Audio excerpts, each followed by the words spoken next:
Sir ఉద్యోగం చేస్తూ అంటే ఏ కోచింగ్ సెంటర్లో జాయిన్ అవ్వలేనంత టైం లేకుండా ఉండి అలాగే హౌస్ వైఫ్గా ఉన్నవాళ్ళు కానీ వీళ్ళు అసలు ఎటువంటి ప్రిపరేషన్ చేయడానికి టైం ఉండదు. సో అలాంటి వాళ్ళకి సాధ్యమే అంటారా కాంపిటేటివ్ ఎగ్జామ్స్? 100% సాధ్యమండి. ఎందుకంటే ఈరోజు ఈ సంవత్సరం మొత్తం అపాయింట్మెంట్ లెటర్స్ తీసుకున్నాం. రీసెంట్గా 560 మంది మనకి గ్రూప్ 1 అపాయింట్మెంట్ లెటర్ తీసుకున్నారండి.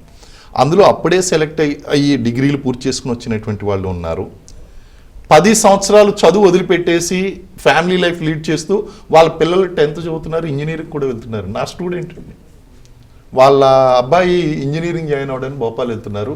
ఈవిడ అపాయింట్మెంట్ లెటర్ తీసుకోవడానికి సిడిపిఓగా జాయిన్ అయింది.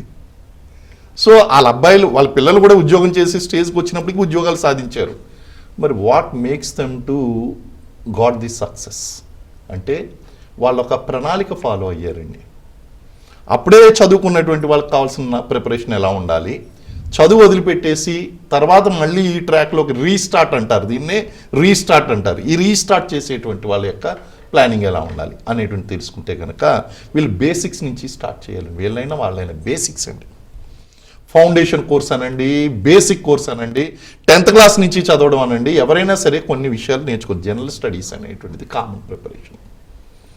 జనరల్ స్టడీస్లో మనకేముంటాయండి, ఈ యొక్క కరెంట్ అఫైర్స్ వీటితో పాటు లోకల్ అంటే రీజనల్, నేషనల్, ఇంటర్నేషనల్తో పాటు హిస్టరీ అండి. హిస్టరీలో మళ్ళీ స్పెషల్గా ఇండిపెండెన్స్ స్ట్రగుల్ ఏదైతే ఉందో ఇండియన్ నేషనల్ మూమెంట్ దాని మీద స్పెషల్ ఎంఫసిస్ ఉంటుంది, ఆంధ్ర కానీ తెలంగాణ కానీ. జాగ్రఫీలో ఇండియన్ జాగ్రఫీతో పాటు రెస్పెక్టివ్ స్టేట్ జాగ్రఫీ చదవాలండి. Telangana geography, AP geography, AP వాళ్ళు ఏపీ జాగ్రఫీ చదవాలి, తెలంగాణ వాళ్ళు Telangana geography. Economy, planned Indian ఎకానమీతో పాటు ఇండియన్ డెవలప్మెంట్ ప్లాన్డ్ డెవలప్మెంట్తో పాటు వాళ్ళు Telangana economy, AP economy respective states వాళ్ళు చదువుకోవాలి. దీంతో పాటు social exclusion, general intelligence, arithmetic, data interpretation, ఇలాంటి సబ్జెక్టులన్నీ కూడా అక్కడ polity and constitution and governance అండి, ఇది కామన్. ఇవన్నీ కూడా జనరల్గా ఏ ఎగ్జామ్కైనా సబ్ ఇన్స్పెక్టర్ కావచ్చు, కానిస్టేబుల్ కావచ్చు, group 1, group 2, group 3, group 4, junior lecturers, degree lecturers, CDPO, EO, forest officers, any department you take అండి, ఈ క్వశ్చన్స్ కంపల్సరీ వస్తాయి. మరి అటువంటప్పుడు మనం ఉప్పు నుంచి ఎందుకు చదువుకోకూడదు? అది అంటే అభ్యర్థులు ఈ సమయంలో చేయవలసినటువంటి పని ఏంటి అంటే ఈ సబ్జెక్టులు అనేటువంటివి వాళ్ళు తీసుకోవాలి, ఆ బుక్స్ అనేటువంటి దగ్గర పెట్టుకోవాలి. ఏ ఎగ్జామ్కి ప్రిపేర్ అవుతున్నారో వాళ్ళది లాస్ట్ టైం సిలబస్ ఏముందో ఒకసారి దాన్ని చూడాలి, చూసి నోట్స్ రాసుకోవడం. అంటే 6వ తరగతి నుంచి ప్రారంభించాలండి వీళ్ళ preparation.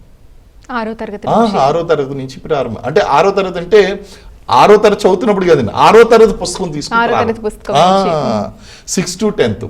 6 to 10th history, geography, economy, civics complete చేయాలి. ఇది కంప్లీట్ చేసిన తర్వాత, ఎందుకంటే ఇప్పుడు ఈ బిఎస్సి, ఎంఎస్సి చదువుకున్నటువంటి ఇంజనీరింగ్ చదువుతున్న స్టూడెంట్ పిలిచి రిపబ్లిక్ డేకి, ఇండిపెండెన్స్ డేకి డిఫరెన్స్ ఏంటని అడగండి, నిజంగా వాళ్ళు ఈ రకరకాల సమాధానాలు వస్తాయండి. డిఫరెన్స్ తెలియదండి. రిపబ్లిక్ డేకి, ఇండిపెండెన్స్ డేకి డిఫరెన్స్ తెలియదు.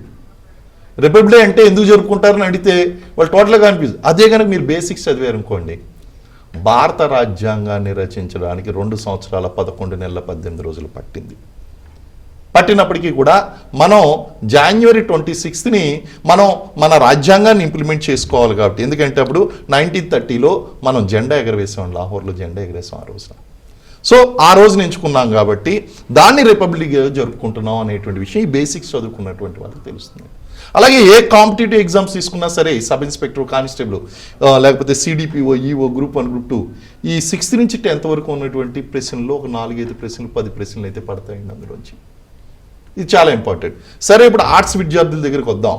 ఆర్ట్స్ విద్యార్థుల దగ్గరికి వచ్చి ఏ విటమిన్ సోర్స్ ఏంటి, ఏ విటమిన్ లోపం వల్ల ఏ వ్యాధి వస్తుంది అని అడగండి, వాళ్ళు టోటలీ జాప్ అయిపోతారండి. మరి వీళ్ళకేమో సైన్స్ ప్రాబ్లము, వాళ్ళకేమో సోషల్ ప్రాబ్లం. మరి ఏం చేయాలి? ఇప్పుడు 6వ తరగతి నుంచి 10వ తరగతి చదవాలి, ఆ బుక్స్ చదవాలండి. తర్వాత ఇది అయిపోయిన తర్వాత సైన్స్ వదిలిపెట్టేసేయాలి, history, geography, economy, civics, sociology, intermediate books పట్టుకోవాలండి. Intermediate 1st year 2nd year చదవాలి. మంచి స్ట్రాంగ్ ఫౌండేషన్ దొరుకుతుందండి వీళ్ళకి. దొరికిన తర్వాత ఏ కాంపిటేటివ్ ఎగ్జామ్ రాసినా సరే, ఏ కోచింగ్ సెంటర్కి వెళ్ళినా ఫస్ట్ మీ ఫ్యాకల్టీలు ఏం చెప్తున్నా వాళ్ళకి అర్థమవుతుంది, లేకపోతే అర్థం అవుతున్నట్టే ఉంటుంది కానీ ఏది రిటైన్ కాదు, వెళ్ళిపోతారండి. కాబట్టి ఈ యొక్క రీస్టార్ట్ చేస్తున్నటువంటి గృహిణులు కానీ, లేకపోతే ఫస్ట్ టైం ప్రిపేర్ అవుతున్నటువంటి వాళ్ళు కానీ, లేదా 10 సంవత్సరాల తర్వాత ప్రిపరేషన్ స్టార్ట్ చేసినటువంటి వాళ్ళు కానీ ఫస్ట్ 6వ తరగతి నుంచి 10వ తరగతి వరకు ఉన్నటువంటి పుస్తకాలు బాగా చదవాలి, ఇంటర్మీడియట్ పుస్తకాలు చదవాలి, సిలబస్ను అనుకూలించి ఉన్నటువంటి పుస్తకాలన్నీ కూడా. మరి ఇవన్నీ చదవాలంటే ఎన్ని నెలలు పడుతుందండి? మనం అనుకున్నటువంటి 6 నెలల నుంచి సంవత్సరం పట్టేస్తుంది. అదే కనుక మీరు డిగ్రీలో కానీ ఇంటర్మీడియట్లో కానీ మీరు స్టార్ట్ చేశారనుకోండి, ఇవన్నీ చదువుకుంటూ వచ్చేయచ్చు కదా, సమయం ఆదా అయింది కదండి. అప్పుడు మీరు నోటిఫికేషన్ వచ్చింది, 6 నెలలు ప్రిపరేషన్ చేశారు, సెలెక్ట్ అయిపోయారు. అలాంటి విషయాల్లో అద్భుతాలు జరుగుతాయేమో తప్ప ఫస్ట్ టైం ప్రిపేర్ అవుతుందంటే 1 సంవత్సరం 2 సంవత్సరాలు ప్రిపరేషన్లో పడాలి, నలగాలి.